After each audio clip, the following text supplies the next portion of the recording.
नमस्कार दोस्तों, स्वागत है आपका आज के मुख्य समाचारों में। जी हां दोस्तों, आपको यहां पर देखने को मिलेंगी सुबह से लेकर शाम तक की तमाम बड़ी खबरें मुख्य समाचार ब्रेकिंग न्यूज अपडेट्स के रूप में। तो चलिए दोस्तों, जान लेते हैं आज की पहली बड़ी खबर।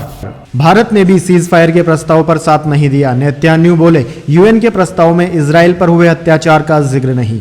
जी हां दोस्तों, इजराइल हमास जंग के बीच जॉर्डन ने यूएन में मानवीय संकट का हवाला देते हुए सीज फायर की मांग की थी। इसके लिए उसने एक प्रस्ताव भी पेश किया था जो पास हो गया था। इस प्रस्ताव में इजराइल पर हमास के हमले का कोई जिक्र नहीं था। भारत ने इस रिजोल्यूशन पर वोटिंग नहीं की थी। अब इस मामले में इजरायली प्रधानमंत्री नेतन्याहू की प्रतिक्रिया सामने आई है। उन्होंने कहा है कि मुझे अफसोस है कि हमारे कई दोस्तों ने भी इस बात को नहीं उठाया कि इस प्रस्ताव में खामियां हैं। उन्होंने यह नहीं कहा कि इसमें इजराइल में हुए अत्याचार का जिक्र नहीं किया गया है। ऐसे अत्याचार को कोई भी सभ्य देश स्वीकार नहीं करेगा। मैं उम्मीद करता हूं कि अब दोबारा इस तरह का प्रस्ताव देखने को नहीं मिलेगा।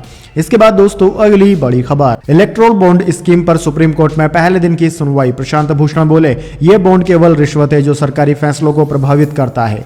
जी हां दोस्तों, इलेक्ट्रोल बॉन्ड स्कीम मामले में 31 अक्टूबर को सुप्रीम कोर्ट में पहले दिन की सुनवाई हुई। अटॉर्नी जनरल आर वेंकटरमणि केंद्र सरकार की ओर से सुप्रीम कोर्ट में पेश हुए, जबकि सीनियर एडवोकेट कपिल सिब्बल, प्रशांत भूषण और विजय हंसारिया ने याचिकाकर्ताओं की तरफ से पैरवी की। प्रशांत भूषण ने कहा कि यह बॉन्ड केवल रिश्वत है जो सरकारी फैसलों को प्रभावित करती है। नागरिकों को जानने का हक है कि किस पार्टी को कहां से पैसा मिला है। Chief justice DY Chandrachud, justice Sanjiv Khanna, justice BR Gavai, justice JB Pardiwala और जस्टिस मनोज मिश्रा की बेंच मामले की सुनवाई कर रही है। दरअसल दोस्तों, आपकी जानकारी के लिए बता दें, केंद्र सरकार ने 2 जनवरी 2018 को बॉन्ड स्कीम को नोटिफाई किया था। स्कीम के प्रावधानों के मुताबिक इलेक्ट्रोल बॉन्ड को कोई भी नागरिक अकेले या किसी के साथ मिलकर खरीद सकता है। सुनवाई से पहले अटॉर्नी जनरल और वेंकटरमणि ने कहा कि नागरिकों को पार्टियों का इनकम सोर्सेज जानने का अधिकार नहीं है।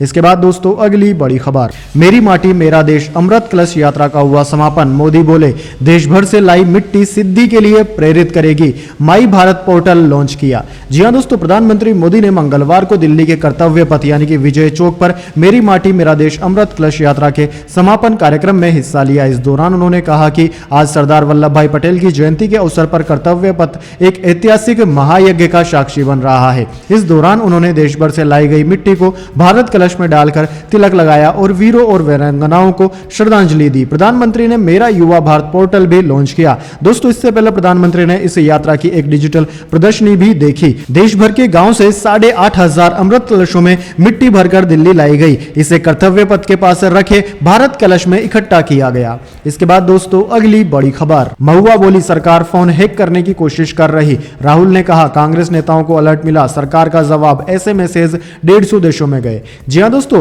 पैसे लेकर संसद में सवाल पूछने के मामले में फंसी टीएमसी सांसद महुआ मोइत्रा ने दावा किया है कि केंद्र सरकार उनका फोन और ईमेल हैक करने की कोशिश कर रही है। एक ट्वीट में महुआ ने लिखा कि देश के गृह मंत्रालय के पास और कोई काम नहीं है। अडानी और प्रधानमंत्री कार्यालय के गुंडों, तुम्हारा डर देखकर मुझे तरस आता है। दरअसल दोस्तों, कांग्रेस नेता शशि थरूर, पवन खेड़ा, आम आदमी पार्टी सांसद राघव चड्ढा, शिवसेना प्रमुख उद्धव गुट के सांसद प्रियंका चतुर्वेदी, एआईएमआईएम प्रमुख असुद्दीन ओवैसी और सीपीआईएम के जनरल सेक्रेटरी सीताराम येचुरी ने भी यही दावा किया। सरकार पर फोन हैकिंग के आरोप के बाद केंद्रीय आईटी मंत्री अश्विनी वैष्णव ने कहा कि सरकार ने मामले की जांच के आदेश दे दिए हैं। एप्पल ने आज 150 देशों में एडवाइजरी जारी की है। एप्पल के पास कोई स्पेसिफिक जानकारी नहीं है। कंपनी ने अनुमान के आधार पर अलर्ट भेजा है। एप्पल खुद क्लेम करता है कि कोई उनका फोन हैक नहीं कर सकता। सरकार इस मुद्दे पर गंभीर है और हम इसकी तह तक जाएंगे।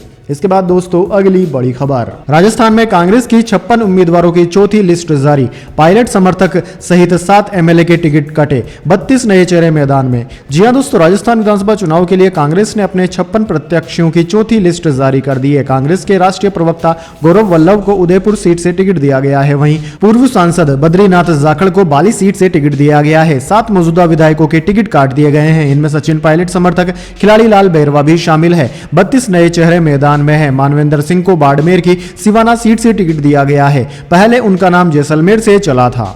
इसके बाद दोस्तों, अगली बड़ी खबर। जमानत मिलने पर 52 दिनों बाद जेल से बाहर आए चंद्रबाबू नायडू। कहा, मैं इस स्नेह को कभी नहीं भूलूंगा। जी हां दोस्तों, आंध्र प्रदेश के पूर्व मुख्यमंत्री और टीडीपी प्रमुख एन चंद्रबाबू नायडू को कौशल विकास घोटाला मामले में मंगलवार को हाई कोर्ट से अंतरिम जमानत मिल गई। जेल से बाहर आते ही उन्होंने कहा कि मैं इस स्नेह को कभी नहीं भूलूंगा। नायडू के समर्थक जेल के बाहर उनके झलक पाने के लिए जुटे थे। पोता नारा देवांश भी दादा से मिलने पहुंचा था।